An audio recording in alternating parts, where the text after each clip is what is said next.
Hi guys, this is day 21 of the 42-day AS Economics Revision Challenge, and today we are doing exchange rate systems.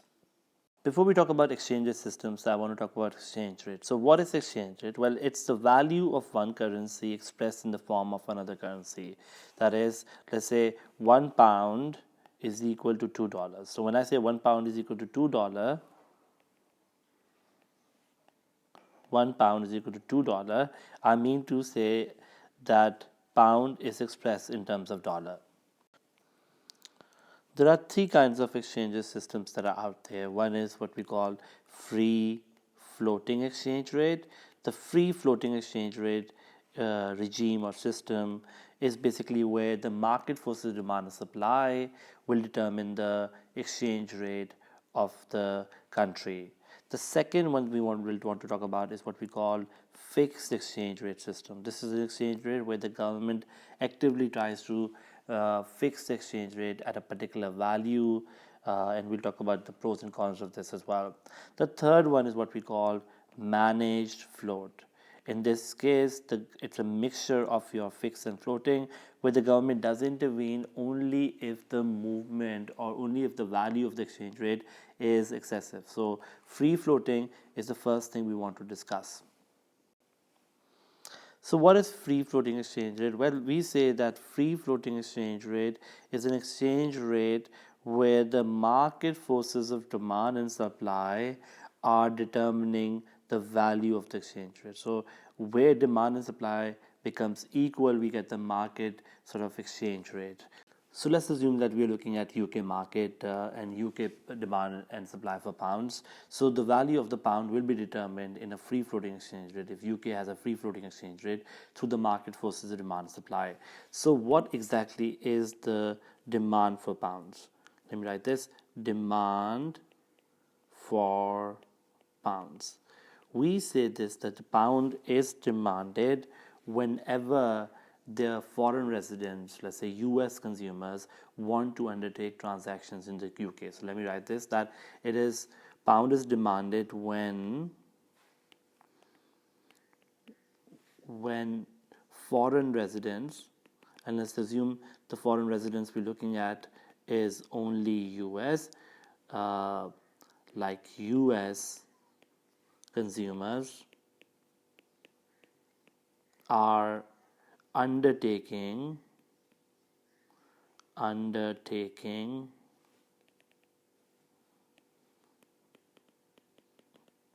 transactions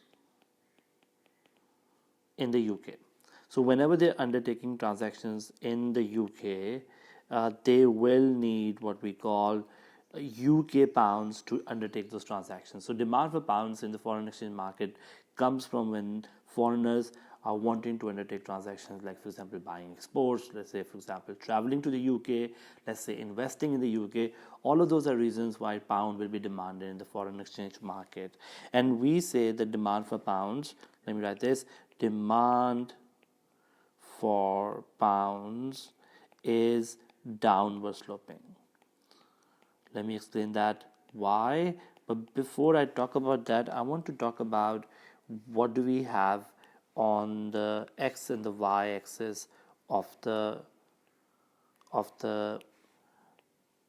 diagram. So on my x-axis, I have what we call quantity of pounds which are traded in the foreign exchange market. So in the foreign exchange market, there is demand and supply of pound that is determining the value of exchange rate. Just like any other market, this is another market where people are demanding and supplying pounds. On my y-axis, I have what we call US value of pounds. I'm expressing pound in what we call dollar. So for example, if I draw my demand curve, I'm saying demand curve is downward sloping, let's say D naught, then I'm saying this value could be £1 is equal to $4, while a lower value, let me call this E naught,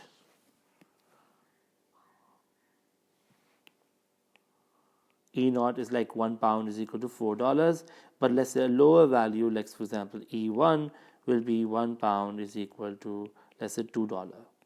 So I'm saying this, when you go from E naught to E1, this is where pound is expressed in terms of dollar. So for every pound previously it was $4. Now for every pound it's $2, which means pound in terms of dollar is losing value. So going from E0 to E1 means our exchange rate is going down. We call this exchange rate is depreciating.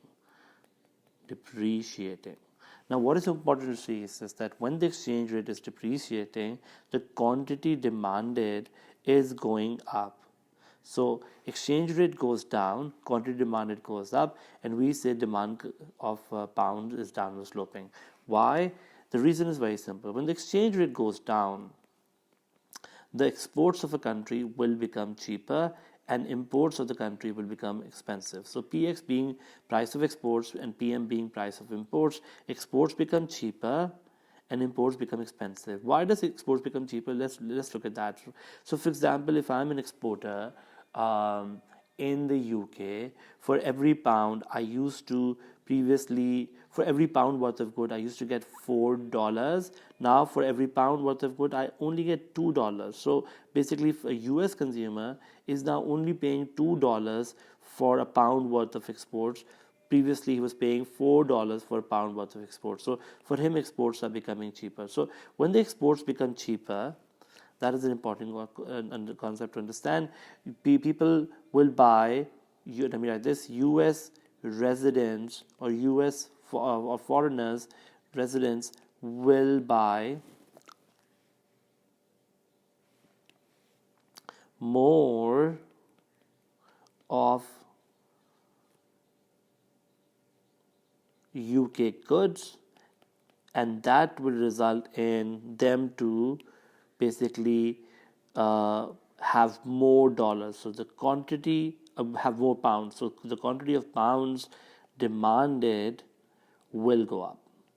So what we say is that when the exchange rate of a country is going down, the exports become cheaper because now the US consumers are giving a fewer dollar for the same pound worth of good.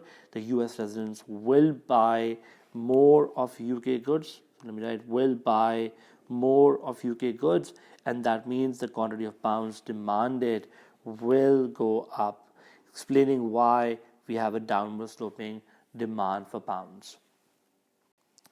Similar to the demand, let's talk about the supply of pounds. We say supply of pounds happen when the UK residents undertake foreign transactions abroad, like buying US goods. So if I'm a UK resident, whenever I want to sort of undertake foreign transactions, let's say buy US goods, I will have to supply my pounds to the foreign exchange market to obtain dollars. So my demand for foreign currency will become a reason why I supply my currency. So supply of pounds is basically demand for foreign currency, which is why consumers in the UK will be supplying pounds. So that's one thing to understand. So the demand for pounds could be your exports, supply of pounds could be your imports of goods and services. So if UK residents are importing goods and services, that's when they supply pounds. We say, we need to understand this, that we say that the supply of pounds is upward sloping, which means that something like this of a graph is made. So when I make my supply curve, on my y-axis I'm going to write US value of pounds. On my x-axis I have quantity of pounds, and our supply curve looks like this. Our supply curve is upward sloping. So when the exchange rate goes up, this supply curve suggests when the exchange rate goes up or appreciates, quantity of pounds supplied goes up. So exchange rate going up means appreciate. So when it appreciates or becomes stronger as compared to dollar, we are saying when the exchange rate goes up, the quantity of pounds supplied is going up. What do we mean by this? For example, if previously exchange rate was £1 is equal to $2, now the exchange rate becomes, for example, £1 is equal to, let's say, $4. So when exchange rate is going up from, let's say, £1 is equal to $2 to £1 is equal to $4, people are people in the UK are supplying more pounds. And the reason is very simple, because exchange rate goes up, we know this, imports become expensive. Imports become cheaper. Why is imports becoming cheaper? Well, exchange rate goes up. For example, from £1 is equal to $2 to £1 is equal to $4, which means that previously I used to get for every £1 $2 worth of good. Now for every £1 I get $4 worth of good, which means I'm getting, my pound can buy me more of US goods. So imports from the US are becoming cheaper, and UK sort of residents will buy more of UK US goods because they're becoming cheaper, and that in turn would mean the quantity of pounds sort of supplied will go up, because they may need to supply those pounds to obtain dollars to buy the now cheaper US goods. So demand for pounds is downward sloping, supply of pound is upward sloping, and when we bring this together, we can get ourselves what we call the equilibrium in the foreign exchange market. So let me write this: equilibrium in the foreign exchange market. So we say that where the demand meets the supply, the market value of the exchange rate is determined. So on my y-axis is US value of pounds, or pound per dollar. Sometimes we write pounds per dollar. And on my x-axis I have quantity of pounds, and where the demand meets the supply, we get ourselves the market exchange rate. And of course, just like normal demand and supply, any changes to the demand, where demand goes up, exchange rate will go up, demand goes down, exchange rate will go down, supply goes up, exchange rate will go down, supply goes down, so the exchange rate will go up. So any demand and supply changes will affect the equilibrium too. Our next discussion is basically what are the factors that affect this market exchange rate. In other words, what are the determinants of this kind of exchange rate? So when we look at determinants of free floating exchange rate, the first factor that we talk about is basically your higher demand for exports. If there's a higher demand for exports, we know this, our exchange rate should improve, because of the idea that if there is more demand for exports, there will be a higher demand for the currency, so demand curve will shift to the right. So when your exchange rate is E naught, let's say your quantity is Q naught, this is my quantity of pounds and US value of pounds. So what we're saying here is this, that if there is a higher demand for exports, so let's say export expenditure goes up, we will see the demand for pounds to rise, and that will result in the exchange rate to rise. So countries with strong exchange rate are on the basis of strong demand for their goods and services. So first factor which makes our exchange rate go up is the demand for exports. The second factor we want to talk about, which results in our exchange rate to change, is the number 2, the lower value of imports. So if there's a lower value of imports, so expenditure on imports go down, we say this, that a fall in expenditure of imports results in lower supply of pounds. Why? And the reason is simple, that when people are buying lower value of imports, or lower amount of imports, or lower expenditure on imports, the total they do not need to supply pounds as they were supplying before, because you supply pounds to buy imports, and if you buy less imports, we supply less pounds, so there will be a lower supply of pounds, which can cause my exchange rate to go up. In terms of the diagram, this is how it will look like. So if this is my demand and supply of pounds, a lower supply of pounds means supply curve will shift to the left, so supply curve will shift backward, and that fall of supply means our exchange rate will go up. So this is the second factor, which is the lower value of imports. The third factor that we want to talk about is to do with, number 3 is to do with inflation. Let's say a country has a higher level of inflation relative to other countries. So higher level of inflation relative to other countries. If there's a higher level of inflation relative to other countries, then we can say the price level in the country goes up. The exports of that country, which means the export prices of that country, or price of exports PX, will go up because now it's costlier to make them. At the same time, imports of that country will fall in price. This is because the domestic goods are now going to be relatively expensive. So price of imports will fall relative to domestic goods,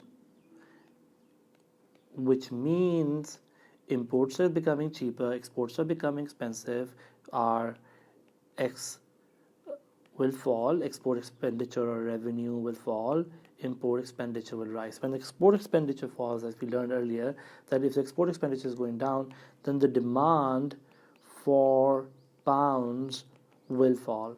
And when the import expenditure is going up, then we can say this, that the supply of pounds will go up, because now you need to supply more pounds to obtain those dollars to buy the foreign goods. So what we say basically is this, that higher inflation can lead to exports to become expensive, imports to become cheaper, and therefore our demand for pounds will go down, supply of pound goes up. And if I show that in terms of a diagram, demand to go down, supply to go up, let's say demand and supply is right now here, and the value of the exchange rate is, for example, E0.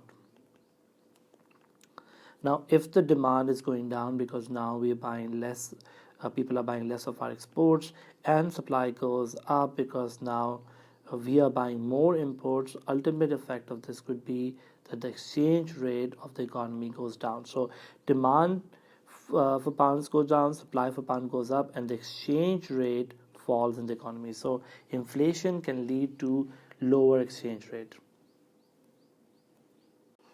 The fourth factor we want to talk about after inflation is to do with, number 4 is to do with interest rates. So what if interest rates in UK are higher relative to other countries? So let me write this. UK interest rates are higher relative to other countries. If UK interest rates are higher relative to other countries, we can say this, that interest rate is, let's call it interest rate to be R. Interest rate goes up. The first thing that will happen will be a lot of foreigners will get attracted in putting their money in the UK banks and take the money away from the US banks. So the demand for pounds will go up as US residents will put more of their money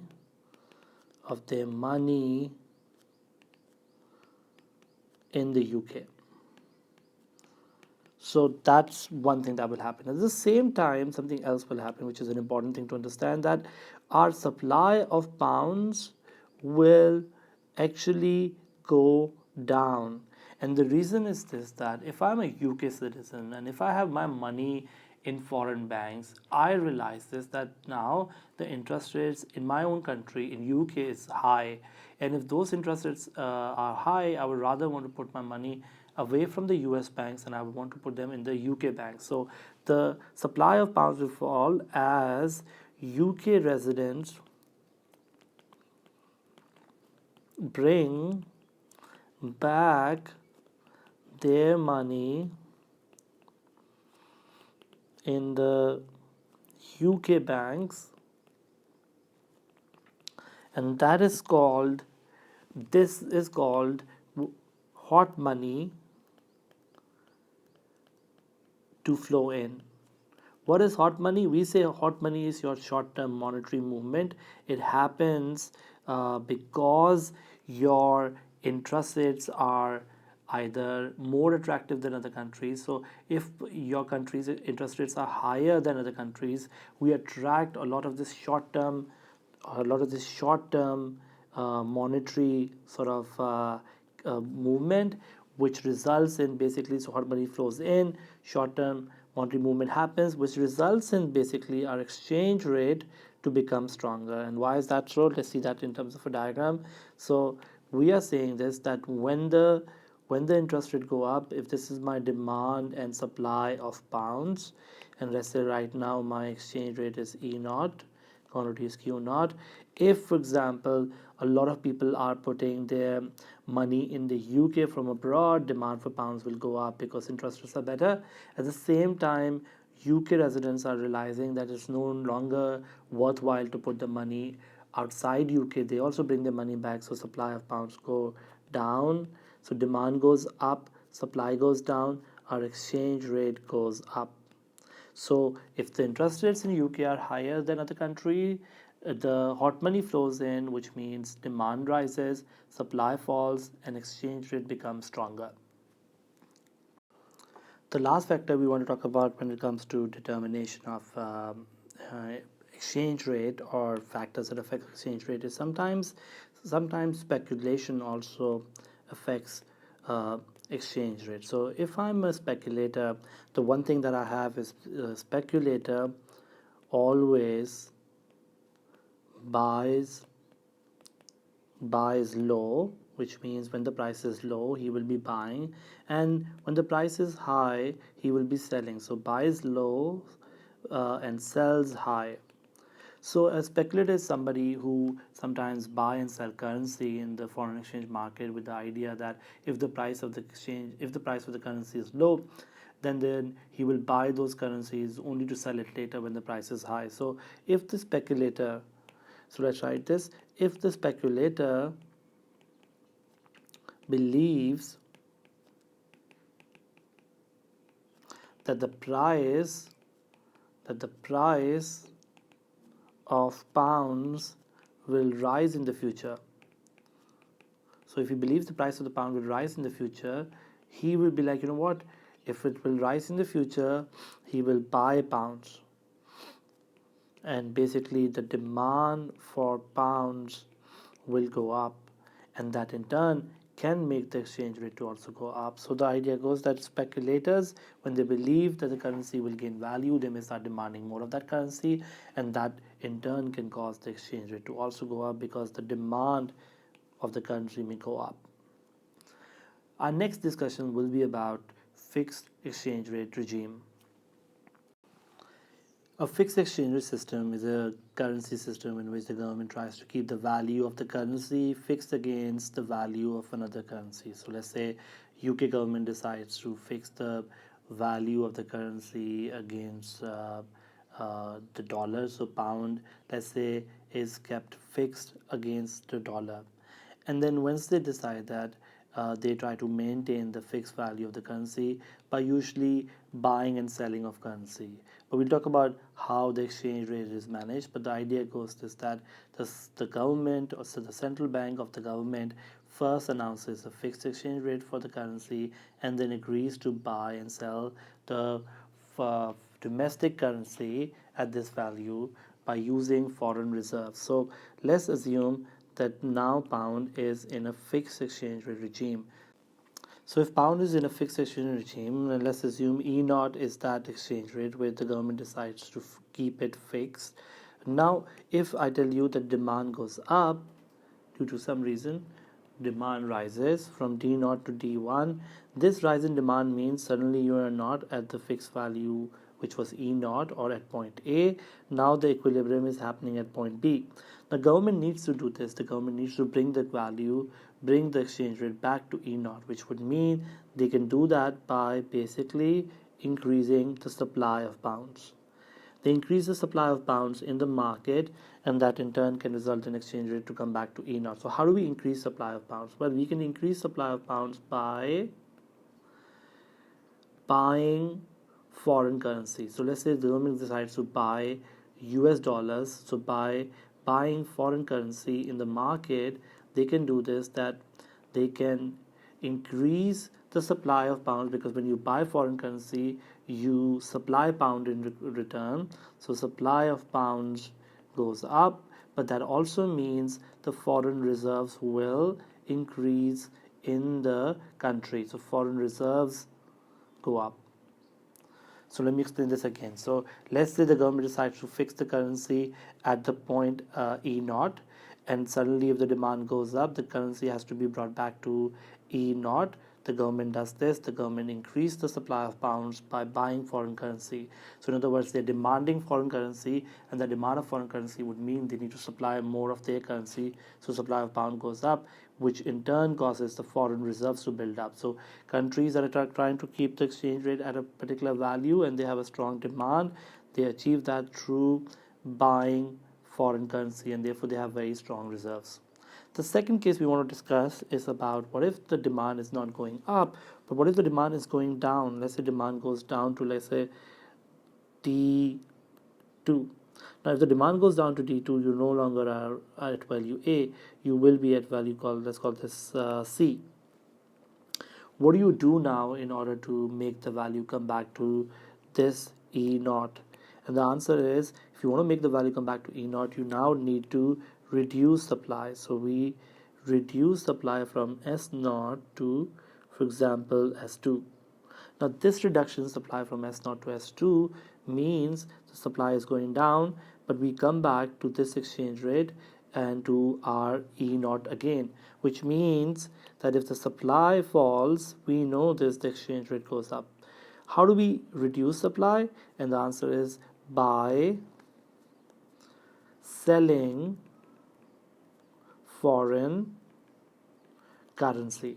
If we sell foreign currency in the market, the supply of pounds will go down. Why? Because we will sell dollars and get the pounds back from the foreign exchange market, and this in turn means also that our foreign reserves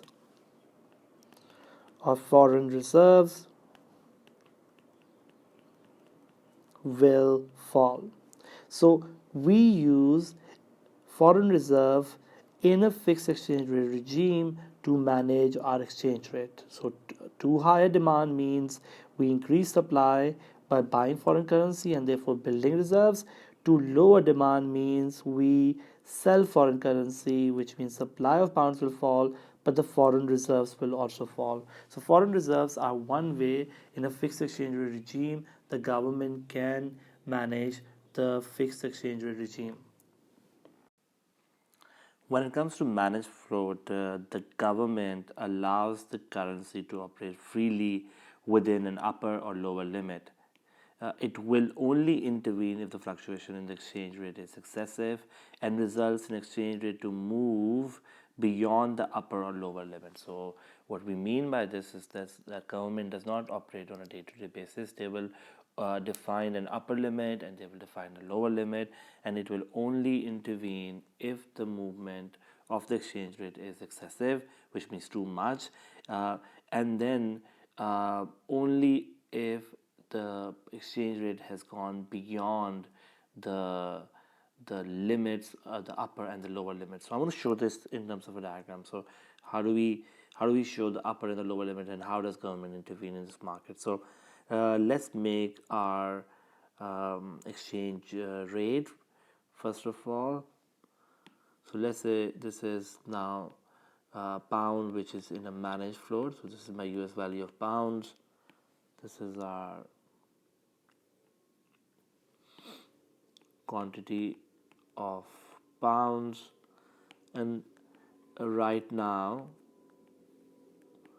the exchange rate is at E naught. Okay, now government decides an upper limit. So let's have an upper limit, like for example E2, and a lower limit.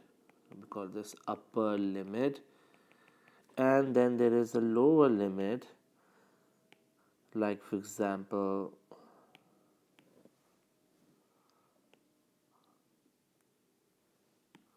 E1.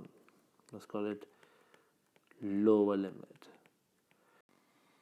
So what we are saying here is that as long as the exchange rate remains between E2 and E1, there is no government intervention. But let's say the exchange rate goes above E2, and let's say the exchange rate goes to, for example, this one.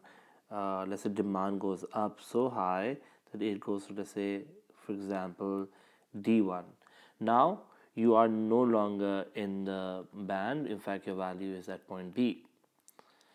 Now, in a fixed exchange rate, you would have brought the value back to E naught. But here, what you only need to do is, as government, you've promised that you will bring it within a particular limit. So you will only sort of increase supply and bring it back to the band. And so, what we're trying to say here is just that we are trying to reduce the variation or reduce the fluctuation or uncertainty by making sure that we bring it back to the particular exchange rate. So, how do we bring it back to the particular exchange rate? Well, in this case, we increase supply, which means we must be buying foreign currency. So, when we buy foreign currency, we are bringing the currency back to our lowering the value of the exchange rate from B will come back to C. And the advantage of this is that because we're not going back to the particular value of E naught, the supply doesn't need to increase by a lot more, which means we don't need to buy a lot of foreign currency. We need to buy a little foreign amount of foreign currency so that we come back to the band. Vice versa, what happens is this, that when the supply is, for example, falling, when the demand is falling, let's say demand falls to, uh, let's say here, now we are no longer in the band again. And what the government needs to do in this case also is to basically uh, reduce the supply good enough for the exchange rate to come back to the band again. So what we're trying to do again is this, that let's look at this point E and we go back to F. So just to quickly sort of show you what is happening here is this, that the government in this case does not allow any excessive sort of fluctuation to happen. But if there is ever excessive fluctuation where the exchange rate goes beyond or below the limit, then the government will intervene by either increasing supply or decreasing supply. When you decrease supply, we've talked this earlier as well, when we decrease supply, we sell foreign currency. So the government will be selling foreign currency, for example, in the case when they are bringing the supply from S0 to S2. So by buying and selling foreign currency, the government is basically right now managing the exchange rate within the limit. What is the two big advantages of our managed float? Well, number one, it actually has the advantage that because there is an upper and lower limit, so there is more sort of certainty when it comes to the exchange rate risk, because there is no sort of worry for producers that the exchange rate will go beyond E2 or below E1. So they know that there is government intervention whenever the exchange rate will be excessively high or excessively low. Second important thing that managed floats have as an advantage is that just like free floating exchange rate, the requirement to have strong reserves is no longer here. So because we're not bringing it back to the particular value E naught, we're just bringing it back to the band, which can be very narrow or which can be very broad. But just because we're bringing it back to the band, the requirement, let me write this, requirement to hold reserves may not be high.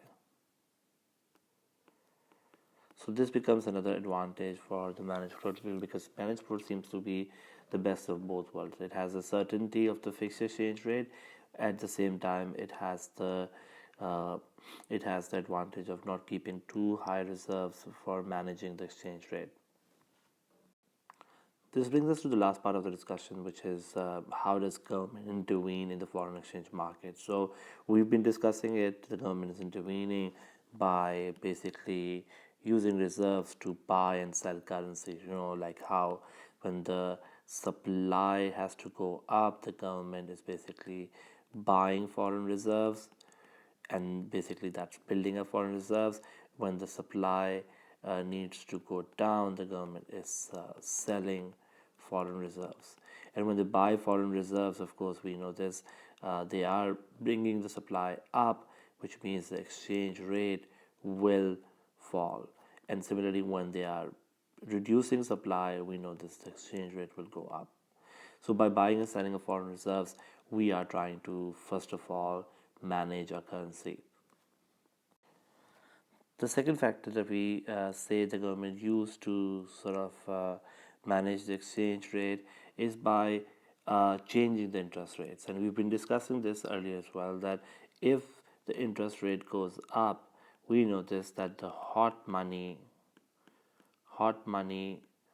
flows in, and this rise or this inflow of hot money results in our demand for pounds to rise and supply of pounds to fall, and that results in exchange rate to go up. So if you want to bring the exchange rate up, we can use interest rates. So by increasing interest rates, we can increase exchange rate, and vice versa. If we want to sort of bring the interest rate down, we can reduce interest rates, causing the hot money to flow out, hot money to flow out, causing our demand for pounds to fall, supply of pounds to rise, and the exchange rate to fall.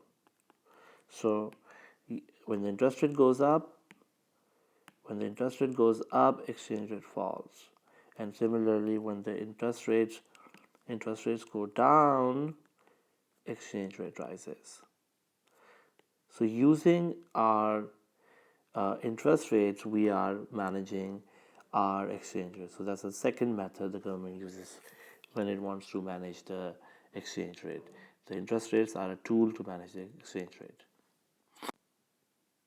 Lastly, what the government can do, they can also borrow from abroad.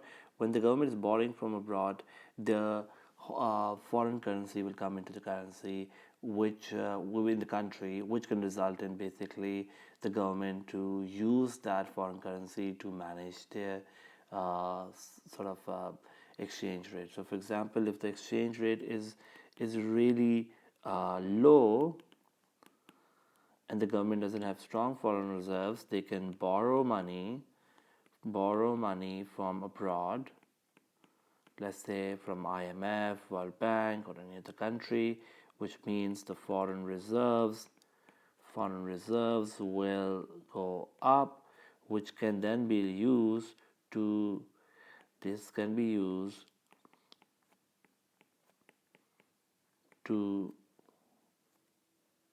buy sort of pounds in the market and bring the exchange rate up.